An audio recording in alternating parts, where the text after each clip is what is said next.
नमस्कार दर्शक बंधु आपण समस्त को ओडिशा तंत्रज्ञान चैनल को हार्दिक स्वागत। आपण समस्ते जानिथिबे जे महालक्ष्मी होउछंती धन संपत्ति ऐश्वर्यर देवी वैभवत्वर देवी। महाविद्या रे महालक्ष्मी कमला रूप में प्रसिद्धा। तांकर प्रसिद्धि विषय समस्ते अल्प बहुत निश्चित जानिथिबे। तंत्र ग्रंथ रे महालक्ष्मींकर अनेक प्रकार मंत्रर साधना विधि अछि। तांकर एकाक्षरी मंत्र साधना विधि अछि, त्रयोक्षरी मंत्र साधना विधि अच्छी, चारि अक्षरी मंत्र साधना विधि अच्छी, सप्त अक्षरी मंत्र साधना विधि अच्छी, दशाक्षरी मंत्र साधना विधि अच्छी, द्वादशाक्षरी मंत्र साधना विधि अच्छी, 27 अक्षरी मंत्र साधना अच्छी, 28 अक्षरी मंत्र साधना मध्य अच्छी। महालक्ष्मी जो 28 अक्षरी मंत्र सेटा होची स्वयं सिद्ध मंत्र। ताकू सिद्ध करिया को पड़ेनी, ताकू जप करिया मात्रे ही किछि दिन भितर भितर आपनको रिजल्ट देखाजिवो। जैन संप्रदाय हो, बौद्ध धर्म हो, जैन धर्म हो, पठाण धर्म हो किंबा जोरास्ट्रियन हूँ, समस्त संप्रदाय समस्त धर्म रे लक्ष्मी उपासना रही। आपन पचारे इस्लामिक तो पठाणकर धर्मटा तांकर से महालक्ष्मी उपासना केमती अच्छी अच्छी। इस्लामिक तंत्र रे मध्य किछि विद्या अच्छी जोटा मो पाखे जहाँकि आगामी भविष्य में चैनल में निहाती देवी। किंतु ओडिशा तंत्र ज्ञान चैनल मूल उद्देश्य होउची से सबू मूल तंत्र मंत्र विद्या को रिकवर करवा जहाँ समय क्रम हजि जाइछि, नष्ट हो जाइछि किंबा लुचेई दिया जाइछि। आपण माने अनेक सोशल मीडिया रे सुनिथिबे कि हिंदू मानक भितरे एकता नाही, हिंदू माने बांटी होइकि अछंती, किंतु सत किछि भिन्न। संसार रे एमिति कोनोसी धर्म संप्रदाय नाही जहाँकि बांटी हेइनी। उदाहरण दउछि, जैन धर्म दी भाग में विभक्त होइछि। गोटे हला श्वेतांबर जैन आ गोटे होछि दिगंबर जैन। श्वेतांबर जैन 3 भाग में विभक्त हेले, गोटे हले मूर्ति पूजक जैन, गोटे हले स्थानकवासी जैन, गोटे होछि तीरापंथी जैन। दिगंबर जैन पुणी 3 भाग में विभक्त, विषापंथी जैन, तीरापंथी जैन, तारणपंथी जैन। एबे आसीबा बौद्ध धर्म उपरकू। बौद्ध धर्म 3 भाग में विभक्त होइछि। गोटे होछि थेरावाद, गोटे होछि हीनजान आ गोटे होछि महाजान। हीनजान 3 भाग में विभक्त हला, गोटे हला वज्रजान आ गोटे हला सहजजान। सॉरी, हीनजानटा 2 भाग में विभक्त होइछि, गोटे होछि वज्रजान आ गोटे होछि हीनजान। पुणी वज्रजान 2 भाग में विभक्त हला, गोटे होछि वज्रजान आ गोटे होछि नवजान। नवजान परे आमे आसीबा महाजान उपरकू। ये गला हीनजानर कथा, एबे आसीबा महाजान उपरकू। महाजान 4 भाग में विभक्त हला, गोटे हला जैन बा ताको चान बोली कहा जाए, आ गोटे होछि वैश्रेष्ठ। वैश्रेष्ठ अर्थात अमिताभ बौद्ध ताको कहंती। आ गोटे होछि निचिरेन, आ गोटे होछि तियानताई। ये होछि 4 भाग में विभक्त होइछि महाजान बौद्ध। तृतीय रे आसिले मिया, ये सळे सबुठु बेसी भाग में विभक्त होइछंती। हिंदू मानू सीना एमाने दायी करछंती, किंतु यांकर गुणटा भारी खराब। ये मध्य ठीक नहती, ये भी भाग में विभक्त होइछंती। तबे आमे जदि देखिबा भारत रे सबुठु अधिक जनसंख्या पूर्ण धर्म होउची हिंदू धर्म, तापर आसीबो इस्लाम धर्म। इस्लाम धर्म मुख्यतः 4 भाग में विभक्त है। गोटे है शिया आ गोटे हूँ सुन्नी, ये 2 भाग मुख्य। तापर आ गोटे अच्छी सुफी आ गोटे है अहमदिया, 4 भाग। इस्लाम केते भाग में विभक्त होइछि? 4 भाग। गोटे हूँ शिया, गोटे है सुन्नी, गोटे है सुफी आ गोटे हूँ अहमदिया बा जहाँ अहमदिया बोली कहती। शिया 3 भाग में विभक्त है। गोटे है इथेना, कौन ता ना मन पड़ुनी सोटे, हाँ इथेना असारी। नेक्स्ट हूँ कौन इस्माइल, आ गोटे भाग में विभक्त है कौन ना जैदी। 3 भाग में इथेना असारी, इस्माइली, जैदी 3 भाग में विभक्त। आसवा सुन्नी उपरकू। सुन्नी पुणी 3 प्रकार भाग में विभक्त है। गोटे है हनफी, गोटे है साफी आ गोटे है मालिकी। एक्स्ट्रा गोटे पुणी परवर्ती समय आसला ताको कहला हम्बाली। नेक्स्ट आसीबा सुफी उपरकू। सुफी पुणी तीन भाग में विभक्त है। गोटे कौन सुफी सुफी हाँ सुफी मूल सुफी जोटा से दी भाग में विभक्त होती गोटे है मुख्या जोर आ गोटे है सिलसिले दी भाग में पुणी सिलसिले तीन प्रकार भाग में विभक्त हो गला गोटे है चिश्ती गोटे है कादरी गोटे है सहरवार्दी या छाड़ी आउ दीटा भी एक्सट्रा आसी गोटे है इबादी आ गोटे है एलबिट दी भाग में आ गोटे ए दीटा एक्सट्रा आसी परवर्ती समय या पर आसवा जोरास्ट्रियान अर्थात पार्सी मानक पाखु जो मानक आग्नेय बोली कह जाए पार्सी धर्म मध्य तीन भाग में विभक्त गोटे है सेहेनशाही आ गोटे हूँ कादमी आ गोटे है फसली मूल पार्सी दी भाग में विभक्त गोटे है पार्सी आ गोटे हूँ ईरानी पार्सी को मुख्यतः आग्नेय बोली कह जाए यहाँ मन रखि थे मुझे एते सब कथा कहीं कहूँ एथिपाइका कारण सबु धर्म रे धन को आकर्षण करिवार तंत्र विद्या अच्छी आपण मैंने देखिए आम भारत रे जेते धर्म अछंती गोटे हेले जोरास्ट्रियन आ गोटे हेले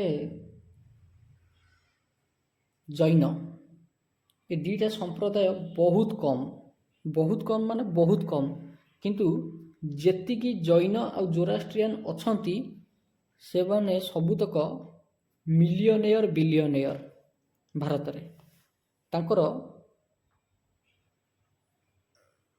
आम हिंदू मानक भलिया मध्यवित्त दरिद्र धनी श्रेणी नुह डायरेक्ट सी extra rich ultra rich family सबू कहीं कारण से माने से विद्याटा जानी आम हिंदू धर्म में कौन विद्या नहीं अच्छी किंतु आम लोक बाप को न पोषिकी दादी की पोषिबे तांकर नीतिटा हूँ यहाँ निज संस्कृति निज परंपरा निजर आभिजात्य को भूलिकी पर पछरे गोड़े थे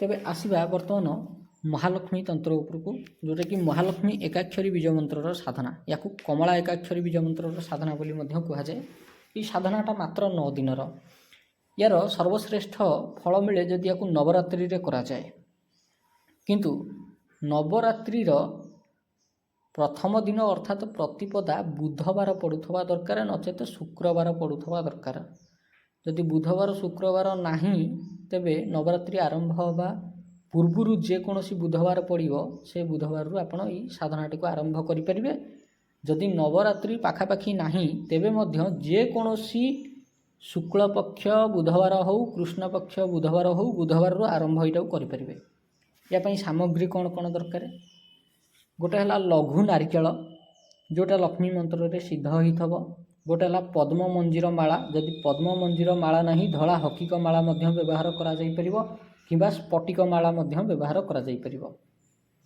तीन टाक माला भितर जेकोसी गोटाए माला कुंकुम फूल धूप दीप एतिकी सामग्री दरकार आ गोटे छोटिया प्लेटा दरकार कौन करेंगे बुधवार दिन जेकोसी समय शुभ मुहूर्त अच्छी शुभ मुहूर्त गाधुआ पाधुआ सारिकी धला रंगर वस्त्र नले लाल रंगर वस्त्र पिंधिकी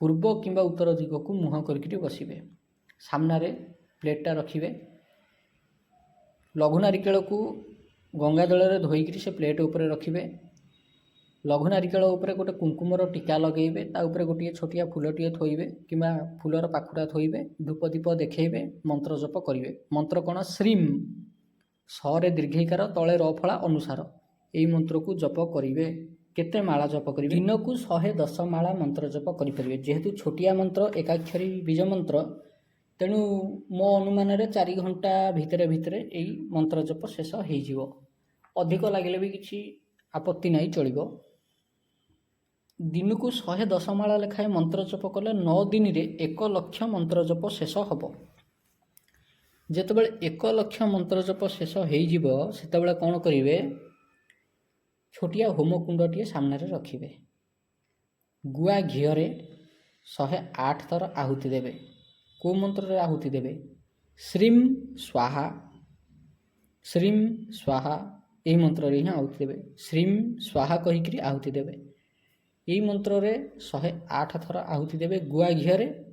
ଆଉ ଯଦି ଆପଣଙ୍କ ପାଖରେ ଏକ୍ସଟ୍ରା 108ଟା ପଦ୍ମ ମଞ୍ଜି ଅଛି ତେବେ ତାକୁ ଘିଅରେ ବୁଡ଼େଇକିରି ଏହି ମନ୍ତ୍ରରେ ଆହୁତି ଦେଇପାରିବେ 108 ଥର। ଯଦି ପଦ୍ମ ଫୁଲ 108ଟା ଅଛି ତେବେ ମଧ୍ୟ ବହୁତ ଭଲ, ସେଥିରେ ମଧ୍ୟ 108ଟା ଆହୁତି ଦେଇହେବ। ଯଦି କିଛି ନାହିଁ ସିମ୍ପଲି ଗୁଆ ଘିଅରେ 108 ଥର ଆହୁତି ଦେଇଦେବେ, ଆପଣଙ୍କର କାମ ହେଇଗଲା। ସେଇ ଯେଉଁ ଲଘୁ ନାରିକେଳଟା ରହିଛି ସାମ୍ନାରେ ଆପଣଙ୍କର, ତାକୁ ଗୋଟେ ଲାଲ କପଡ଼ାରେ ବାନ୍ଧିକିରି ଯଦି ଆପଣଙ୍କର ଦୋକାନ ଅଛି ଦୋକାନର କ୍ୟାସ୍ ବାକ୍ସ ଭିତରେ ରଖିଦେବେ।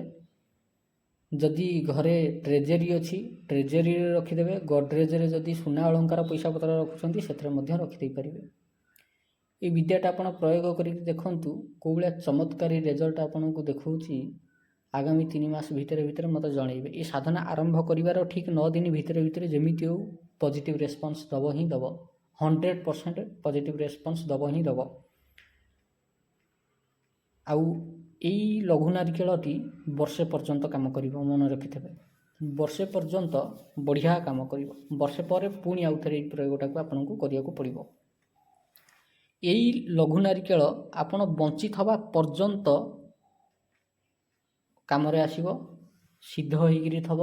ୟା ଉପରେ ଆପଣ ଯେତେ ଥର ଚାହିଁବେ, ଯଦି ଆପଣ ଚାହିଁବେ ପ୍ରତ୍ୟେକ ମାସରେ ୟା ଉପରେ ପ୍ରୟୋଗ କରିବା ପାଇଁ ଆହୁରି ବଢ଼ିଆ। ଇଏ ତା'ର ପ୍ରଭାବ ବଢ଼େଇକିରି ଯିବ, 10 ଗୁଣା ବଢ଼େଇବ ପ୍ରତ୍ୟେକ ମାସରେ ପ୍ରୟୋଗ କଲା ମାନେ। ଆଶା କରୁଛି ଆପଣଙ୍କୁ ଭିଡ଼ିଓଟି ଭଲ ଲାଗିଥିବ।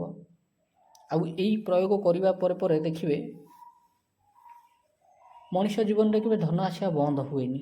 ଏ ପ୍ରୟୋଗ କରିବା ପରେ ଏଇଟା ଏଭଳିଆ ବିଚିତ୍ର ପ୍ରୟୋଗ, ଏତେ ଦିବ୍ୟ ପ୍ରୟୋଗ। ଏଇଟା ଏଭଳିଆ ସାଧନା ନା ତ ଆଗରୁ କିଏ କେବେ ଦେଇଛନ୍ତି ନା କିଏ ଦେଇଥିଲେ। କାଲି କିଏ ବା ଦେଖିଛି? ହୁଏତ କାଲି ମୋର ଏଇ ଓଡ଼ିଶା ତନ୍ତ୍ରଜ୍ଞାନ ଚ୍ୟାନେଲ୍ ଦେଖିକିରି এই ବିଦ୍ୟାଟାକୁ ଅନ୍ୟମାନେ ନିଜ ନିଜ ଚ୍ୟାନେଲ୍ରେ ଅପଲୋଡ଼ କରିଦେଇପାରନ୍ତି। ସେଥିରେ ମଧ୍ୟ ମୋର କୌଣସି ଆପତ୍ତି ନାହିଁ। ଯଦି କୌଣସି ଲୋକ ମୋ ଚ୍ୟାନେଲ୍ରୁ ବିଦ୍ୟା ଉଠେଇକି ନିଜ ଚ୍ୟାନେଲ୍ରେ ପକାଇବାକୁ ଚାହିଁବେ ତେବେ ମଧ୍ୟ ପକାଇ ପାରିବେ। କାରଣ ମୋର ମୁଖ୍ୟ ଉଦ୍ଦେଶ୍ୟ ହେଉଛି ତନ୍ତ୍ର ବିଦ୍ୟାଟାକୁ ରିକଭର୍ କରିବା, ଯେଉଁଟା ହଜିଯାଇଛି। ଏହି ତନ୍ତ୍ର ବିଦ୍ୟା ମୋ ନିଜର ନୁହେଁ, କିମ୍ବା ଏ ମନ୍ତ୍ରଟାକୁ ମଧ୍ୟ ମୁଁ ସୃଷ୍ଟି କରିନଥିଲି। ଏଇଟା ପୁରାଣ କାଳରୁ ରହିଆସିଛି। ମୁନି ଋଷିମାନଙ୍କର ବାଣୀ, ଦିବ୍ୟ ସାଧକମାନଙ୍କର ଆବିଷ୍କାର ଏଇଟା। ତେବେ ଆଶା କରୁଛି ଆପଣଙ୍କୁ ଭିଡ଼ିଓଟି ଭଲ ଲାଗିଥିବ। ଯଦି ଭିଡ଼ିଓଟି ଭଲ ଲାଗିଛି ଏଇଭଳି ଭିଡ଼ିଓ ଦେଖିବା ପାଇଁ ଆପଣ ମୋ ଚ୍ୟାନେଲ୍ ଓଡ଼ିଶା ତନ୍ତ୍ରଜ୍ଞାନକୁ ନିହାତି ସବସ୍କ୍ରାଇବ୍ କରନ୍ତୁ। ଭିଡ଼ିଓଟିକୁ ଶେଷ ପର୍ଯ୍ୟନ୍ତ ଦେଖିଥିବାରୁ ବହୁତ ବହୁତ ଧନ୍ୟବାଦ।